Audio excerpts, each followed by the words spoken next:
পশ্চিমবঙ্গে রাষ্ট্রপতি শাসন জারি নিয়ে সুপ্রিম কোর্টে বেশ তামাশা হয়েছে। কি সেই তামাশা? আজকেও সুপ্রিম কোর্টে শুনানি রয়েছে পশ্চিমবঙ্গের রাষ্ট্রপতি শাসন জারি সম্পর্কিত। কিন্তু কিছু তো একটা ব্যাপার আছেই।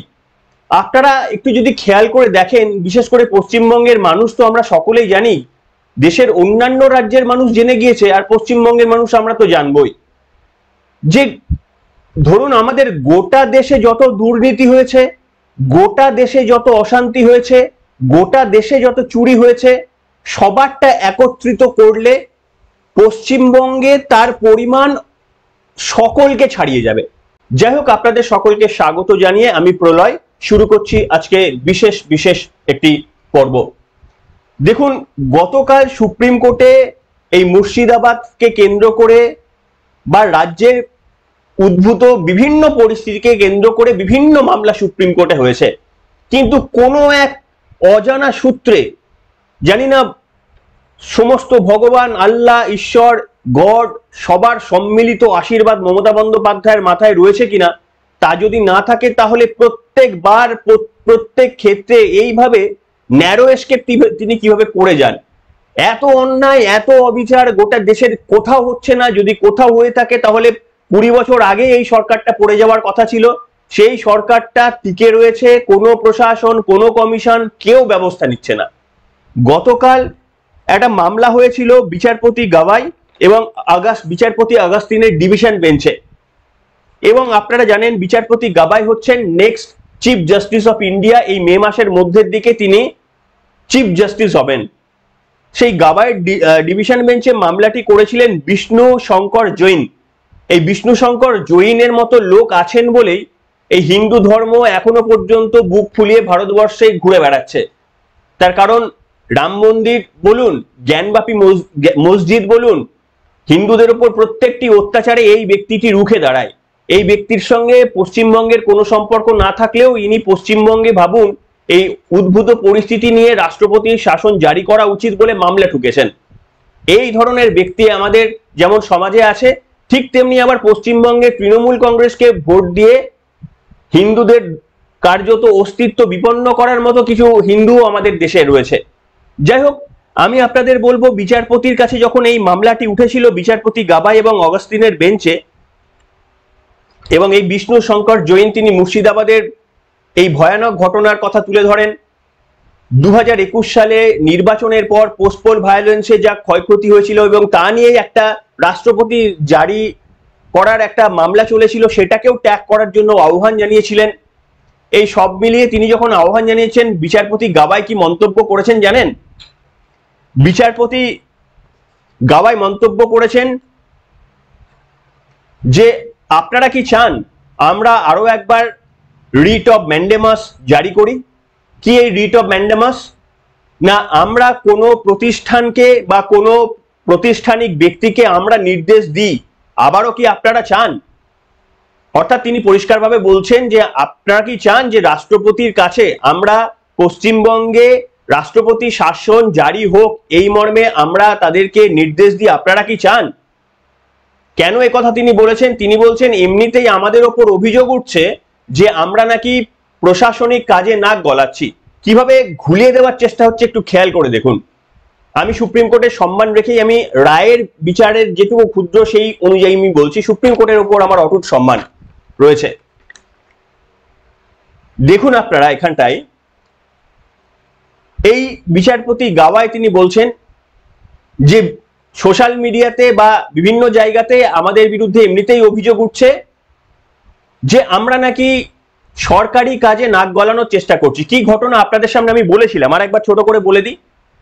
তামিলনাড়ু সরকার এবং তাদের সেখানকার রাজ্যপালের সঙ্গে একটা সংঘাত লেগেছিল যে রাজ্যপাল নাকি অনেক বিল সাইন না করে সেগুলো রাষ্ট্রপতির কাছে পাঠিয়ে দিচ্ছেন এবং রাষ্ট্রপতিও সেগুলো নিয়ে কোনো সিদ্ধান্ত নিচ্ছেন না। এর প্রেক্ষিতে বিচারপতি পারদিওয়ালার ডিভিশন বেঞ্চ জানিয়েছিলেন যে রাষ্ট্রপতিকে 3 মাসের মধ্যে যে সমস্ত বিল পেন্ডিং রয়েছে তার অভিমত জানিয়ে সেগুলো পাঠিয়ে দিতে হবে।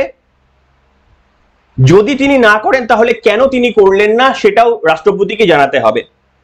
সবাই গোটা দেশ অবাক হয়ে গিয়েছিল যে সুপ্রিম কোর্ট রাষ্ট্রপতিকে নির্দেশ দিতে পারেন। এছাড়াও আপনারা জানেন ওয়াকআপ অ্যামেন্ডমেন্ট বিল যেটা আইনে পরিণত হয়ে গেছে সেটা পর্যন্ত সুপ্রিম কোর্ট হস্তক্ষেপ করেছে। এ নিয়ে বিজেপির একজন সাংসদ নিশিকান্ত দুবের একটি বক্তব্য একেবারেই ভাইরাল হয়ে গিয়েছে, সুপ্রিম কোর্টের কানেও হয়তো পৌঁছেছে। নিশিকান্ত দুবে বলেছেন যে তাহলে তো রাজ্যসভা লোকসভা এগুলোকে ডিসলভ করে দিলেই হলো। তার কারণ আইন যেখান থেকে তৈরি হয় সেখান থেকে যদি আইন তৈরি হওয়ার পরেও যদি সুপ্রিম কোর্ট তাতে নাক গলায় তাহলে তো এদের আর প্রয়োজন নেই, সুপ্রিম কোর্টই আইন তৈরি করুক। আমি একেবারে সহমত। উপরাষ্ট্রপতি জগদীপ ধনখড় পর্যন্ত সুপ্রিম কোর্টের এই অনধিকার চর্চা নিয়ে মন্তব্য করেছেন, বলেছেন কিভাবে সুপার পার্লামেন্ট হয়ে যাচ্ছে, সুপ্রিম কোর্ট নিজেদের সুপার পার্লামেন্ট ভাবতে শুরু করেছেন, মন্তব্য করেছেন উপরাষ্ট্রপতি। এবং ভাবুন এই মন্তব্যের পরে এই গাওয়াই বিচারপতি গাওয়াই যিনি চিফ জাস্টিস হবেন তিনি বলছেন যে এমনিতেই আমাদের নামে এত ধরনের বক্তব্য রটছে যে আমরা নাকি বিচার ব্যবস্থার উপর নাক গলায়, তো এর পরেও কি আপনারা চান যে আমরা পশ্চিমবঙ্গ নিয়ে একটা রাষ্ট্রপতি শাসনের জন্য নির্দেশ দিই? আমি এই নির্দেশ দিচ্ছি না আপাতত। আবারও শুনানি রয়েছে আজকে। আপনারা ভাবুন মানে এটাকে আপনারা কি বলবেন? আচ্ছা, সুপ্রিম কোর্ট তাহলে কি সত্যি প্রভাবিত হয় যে বিজেপি লিডার কি বলল, বাইরে সোশ্যাল মিডিয়ায় কি লেখা হলো, তাহলে কি সুপ্রিম কোর্ট তাহলে প্রভাবিত হয়? তাই তো। যদি সুপ্রিম কোর্ট প্রভাবিত না হয়, যদি বিচারপতিরা মনে করেন যে যেই কাজ তারা করছেন তারা ঠিক করছেন, তাহলে সেইভাবেই তারা কাজ করবেন, তাদের লোকের কথা শুনবেন না। আর যদি সত্যি লোকের কথা শোনেন, যদি মনে করেন যে নিশিকান্ত দুবে কি বললেন, ভারতের উপরাষ্ট্রপতি কি বললেন, সেইগুলোকেও বিচার করতে হবে, সেইগুলোকেও বিচারের মধ্যে নিয়ে এসে তারপরে তারা তাদের বক্তব্য বলবেন। যদি বলেন তাহলে ওয়াকআপ অ্যামেন্ডমেন্ট বিল আইন, এই আইনটা যে আপনারা এখন তাহলে মামলার বিচারাধীনের জন্য রেখেছেন, তাহলে এটা ছেড়ে দিন। এক যাত্রায় তো পৃথক ফল হতে পারে না। আপনারা বলছেন যে যেহেতু আপনাদের বিরুদ্ধে অভিযোগ উঠছে সরকারি কাজে নাক গলানোর, তাই আপনারা পশ্চিমবঙ্গে রাষ্ট্রপতি শাসন জারির ব্যাপারে আপনারা কোনো মন্তব্য করতে চাইছেন না বা আপনারা নির্দেশ দেবেন না, রিট অফ ম্যান্ডেমাস আপনারা করবেন না। তাহলে আপনারা অন্যদিকে এই যে পরবর্তীকালে শুনানি আছে 5ই মে ওয়াকআপ অ্যামেন্ডমেন্ট আইন নিয়ে যে সমস্ত, তাহলে সেটা শুনবেন না।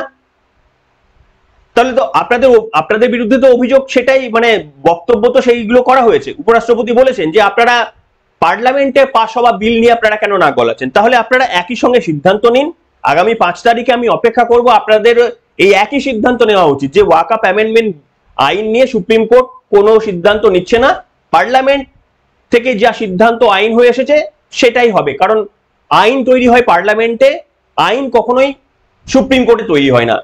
তাহলে আমরা মেনে নেব যে ঠিক আছে, আপনারা পশ্চিমবঙ্গের সম্পর্কেও যে রায়ে যে স্ট্রিমলাইন ঘটালেন সেই একই প্রতিফলন আপনাদের ওয়াকআপ অ্যামেন্ডমেন্ট আইনেও রয়েছে। আর যদি সেটা না হয় তাহলে ওই বলতে হবে যে মমতা বন্দ্যোপাধ্যায়ের মাথার ওপর ভগবানের হাত রয়েছে, ভগবান, ঈশ্বর, আল্লাহ, পৃথিবীতে যত মানে সমস্ত রকমের কি বলবো সুপার পাওয়াররা রয়েছে তারা মমতা বন্দ্যোপাধ্যায়ের মাথায় হাত রেখে দিয়েছেন। আপনারা জানি না কি বলবেন, এটাকে দুর্ভাগ্য কতটা বলবেন না পশ্চিমবঙ্গবাসী হিসাবে যে আমাদের জন্মটাই হয়েছে যে আমরা ডিপ্রাইভড হব বলে, পশ্চিমবঙ্গকে আদেও কেউ ভারতের মধ্যে মনে করেন কিনা। এই এত বড় হিংসা হয়ে গেল, এত কিছু ঘটনা ঘটলো, মানুষগুলো এখনো পর্যন্ত বাড়িতে ঢুকতে পারলো না। মমতা বন্দ্যোপাধ্যায় তাদের পাশে দাঁড়ানোর কোনো চেষ্টা করলেন না, নিজের পক্ষে সেখানে গিয়ে সরজমিনে তাদেরকে কিছু না পারুক কোলে টেনে নিয়ে মায়ের স্নেহ বলে তৃণমূল কংগ্রেস যে প্রচার করে সেটুকু করলেও মানুষগুলো আশ্বস্ত হয়, করলেন না, তিনি করলেন না। তাই সেই কারণে ভারতবর্ষের আর কেউ নেই যে তার এই খামতিটা পূরণ করে দেবে। একমাত্র পশ্চিমবঙ্গের বিরোধী দল হিসেবে বিজেপি তাদের পাশে দাঁড়ানোর চেষ্টা করছে। এইখানে পর্বের শেষে এসে আমি জানি না কতজন শুনছেন, আমি শুভেন্দু অধিকারীর গত রাতের একটা অংশ এই জায়গাটা এসে আপনাদের আমি শোনাবো। এইখানটা আপনারা একবার শুনে নিন যে তিনি এখনো পর্যন্ত কমিটেড ওই মানুষগুলোর পাশে দাঁড়ানোর জন্য। শুনুন। আটকানো হচ্ছে, আজকে আমার লয়ার মেনশন করেছে বুধবার রেখেছেন, আমি আশা করি বুধবার অর্ডার পাবো এবং আগামী যতদিন না আমি ওদের বাড়ি ঘর দুয়ার মন্দির স্বাভাবিক করতে পারছি, সব করব। আমার বড় পরিকল্পনা আছে, আমাকে অনেক এনজিও সাপোর্ট করছে, খোলা তো করছেই, সাথে সাথে অনেকগুলো এনজিও আমাকে হেল্প করছে।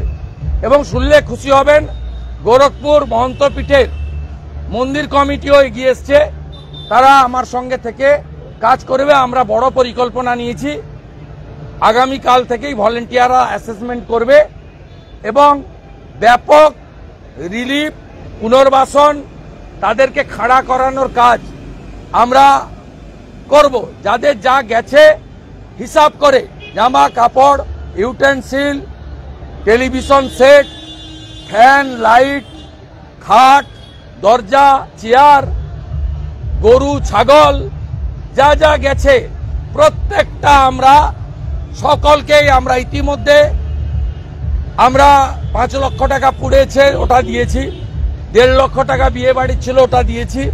যে মৃত দুজন তারাও যে ধরনের আর্থিক সাহায্য, চাকরি যা চান সমস্ত রকম সহযোগিতা আমি করব। শুনলেন, এছাড়াও বিরোধী দলনেতা তিনি বিভিন্ন জায়গায় মন্তব্য করেছেন বটে, তবে তিনি পরিষ্কার বলেছেন যতদিন না পর্যন্ত তিনি ওই প্রত্যেকটি মানুষের প্রত্যেকটি হারিয়ে যাওয়ার টুকরো জুড়ে দিতে পারছেন ততদিন না তিনি থামবেন না। আমার মনে হয় কোনো পশ্চিমবঙ্গ আমরা হচ্ছি বৈমাত্রীয় সুলভ আচরণ পাচ্ছি আমাদের দেশের থেকে। আমরা জানি না যে পশ্চিমবঙ্গ কি সত্যি ভারতের থেকে, ভারতের মধ্যে রয়েছে, এই ফিল আমাদের আসছে না। তার কারণ আমাদের এই গোটা যেভাবে দেখুন 26,000-এর, ওরা তো আমাদের বাড়িরই লোক, আমার আপনার বাড়িরই লোক না। 26,000 রাস্তায় বসে সম্ভবত মানে মানে সারা রাত, কত রাত এদের জাগতে হবে। 36,000 চাকরি বাতিল হয়ে গিয়েছে, সেটা ঝুলে রয়েছে। এছাড়া দুর্নীতির পর দুর্নীতি। আপনি নির্বাচন করবেন, আপনি স্বচ্ছ নির্বাচন করুন। এই মমতা বন্দ্যোপাধ্যায়কে কিছু মানে পেটুয়া ছাড়া কেউ ভোট দেবে না এই পরিস্থিতিতে। কিন্তু আপনি নির্বাচন করেন যে পদ্ধতিতে পশ্চিমবঙ্গে নির্বাচন হয়, সেইভাবে নির্বাচন করান, দেখবেন 40% ভোট পেয়ে যাবে। পশ্চিমবঙ্গকে পাশে দাঁড়ানোর জন্য একটা প্রতিষ্ঠান আমরা চোখে দেখছি না। শুধুমাত্র রাজ্য বিজেপি, তাও গুটিগত নেতা, শুধুমাত্র শুভেন্দু অধিকারীর নামটাই মনে পড়ছে, বাকিদের নাম উল্লেখ করার মতো নয় এখানে। তারা শুধু নিজের টুইটারে বা ফেসবুকে বক্তব্য পোস্ট করছেন। শুভেন্দু অধিকারীর মতো করে এইভাবে তাদেরকে ভেতর থেকে কোথাও গিয়ে দেখছি না কোনো কিছু সংঘবদ্ধ করার জন্য। কেউ নেই, মার্কেটে কেউ নেই। এবং যখন মার্কেটে সুপ্রিম কোর্টও পশ্চিমবঙ্গের জন্য এরকম ন্যায় বিচার নিয়ে আসার সুযোগটা যখন আমরা পাই না, তখন কোথায় যাবেন? এক মন খুলে হাসুন। আমি বিশ্বাস করি যে আপনাদের মধ্যে এখন আর বোধহয় তৃণমূলকে ভোট দিয়ে নিজের এবং নিজের আগামী প্রজন্মের ভবিষ্যৎ নষ্ট করার মতো মানুষের সংখ্যা এখন অত্যন্তই কমে গেছে বলে আমি বিশ্বাস করি। কিন্তু তাও যারা রয়ে গিয়েছেন, আপনাদের নিজের দায়িত্বে আপনাদের গণতান্ত্রিক অধিকার প্রয়োগ করুন। তবে সুপ্রিম কোর্টের আজকের যে শুনানি রয়েছে সেখানে আরো কিছু পর্যবেক্ষণ দেখায় কিনা, কিংবা পশ্চিমবঙ্গের সাধারণ মানুষের কথা অন্তত ভেবে, নিশিকান্ত দুবে কি বললেন সেটা না ভেবে, সুপ্রিম কোর্ট যদি নিজেদের কর্তব্য বজায় রেখে পশ্চিমবঙ্গে নিদেন পক্ষে এই পার্শ্ববর্তী এলাকা মুর্শিদাবাদ, মালদা, নদিয়া, এই সমস্ত এলাকা যেগুলো বর্ডার এলাকা রয়েছে, সেখানে অন্তত যদি 356 ছেড়ে দিন, 355 ধারাও জারি করেন, তাহলে ওই মানুষগুলোর পাশে দাঁড়ানোর নৈতিক কর্তব্যটা আমাদের দেশের একটা অংশ করবে। তা যদি না করেন তাহলে পশ্চিমবঙ্গের মানুষ আমাদের দেশকে ক্ষমা করবে কিনা আমি জানি না। একটা সম্পূর্ণ বিভাজন তৈরি হচ্ছে এখানে পশ্চিমবঙ্গের সঙ্গে। আমি জানি না আমাদের দেশের মধ্যে নাকি মমতা বন্দ্যোপাধ্যায়ের প্রশাসনকে সর্বত্র ছাড় দেওয়া হয়েছে। তাহলে মুখ্যমন্ত্রী মমতা বন্দ্যোপাধ্যায়কে দিয়ে একটা দেশ বানিয়ে দেওয়া হোক, পশ্চিমবঙ্গের নামে একটা আলাদা দেশ হয়ে যাক, যদি সবাই পশ্চিমবঙ্গকে বৈমাত্রীয় সুলভ আচরণ করতে থাকেন। তবে আমার মনে হয় যে এই আমার হতাশার বক্তব্যগুলো সরিয়ে রেখে আমার মনে হয় এরকম জায়গায় আসার এখনো কোনো কারণ নেই। আমাদের এখনো ভরসা রয়েছে। আমরা বিশ্বাস করি সর্বশেষে এসে হয়তো ডিলে হচ্ছে, কিন্তু এই অপশাসন, এদের সংহার একদিন হবেই, গণতান্ত্রিক ভাবেই হবে। যে প্রতিষ্ঠানগুলো নীরব, হয়তো তাদের নীরবতার কোনো কারণ আমরা দূর থেকে বুঝতে পারছি না, হয়তো বা কোনো কারণ রয়েছে, সেই কারণগুলো নিশ্চিতভাবে প্রকাশ্যে একদিন আসবে। তেমনি আবার তাদের পদক্ষেপগুলো প্রকাশ্যে আসবে।